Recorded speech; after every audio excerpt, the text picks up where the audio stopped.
Salut et bienvenue sur RD Congo Info. C'est toujours un réel plaisir de vous retrouver pour un nouveau numéro 5 minutes avec César Ngadi. 5 minutes, émission Oyo Zwabino Kaka, moins de 5 minutes.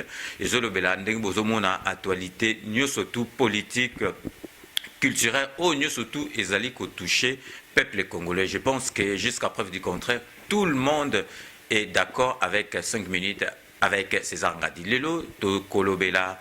G7 ezali plateforme ya opposant congolais oyo baponi lelo Moïse Katumbi po a représenté opposant surtout na élection présidentielle oyo ezali koyali bino boyebi na 5 minutes avec César Ngadi biso to sala jugement te to pesa point de vue na biso te to tikaka bino botala après bosala observation na bino bopesa jugement na bino donc eloko tokoki koloba lelo bino batu bozotala biso boyebisa biso est-ce que G7 esali choix ya malamu ya kopona Moïse Katumbi?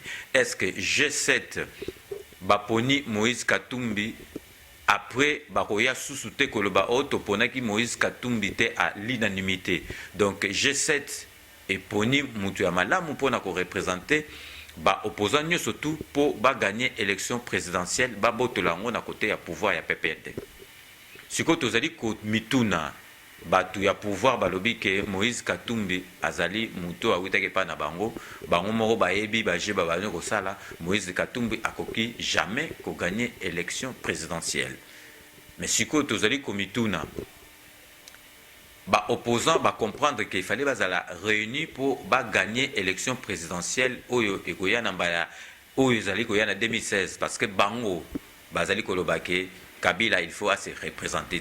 Mais ceux qui Kabila a se représenter, à Tiki place, à Lobinetti Matatamponio a se représenter, à Ti Minaku a se représenter, à Ti Bochap a se représenter. Ceux qui opposants, Moutamakasi Azalité, ceux qui pouvoir et Zongika n'a pas perdu et vous avez la même politique. Si vous êtes en France, Lelo, François Hollande a se présenté. Valls a gagné. Donc, bozomona kaka ke pouvoir ango egotika la kaka na politique ya gauche. Donc, eloko tomoni lelo l'air mususu bato bazolo bake opposition et comprendre qu'il fallait pona kaka mutumoko oyo ako représenter bango po gagner pouvoir etika la kaka na côté ya PPRD et kende na côté ya opposition.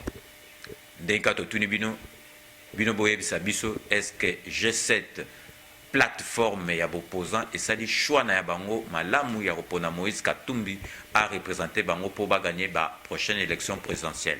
Dès que tolobaka dans 5 minutes avec César Ngadi, to sala jugement tolobaka toujours na souka, nous vous laissons le soin d'en tirer vos conclusions et de nous faire parvenir vos commentaires sur votre site rdcongoinfo.fr. D'ici là, portez-vous bien et à très bientôt pour un nouveau numéro de 5 minutes avec César Ngadi.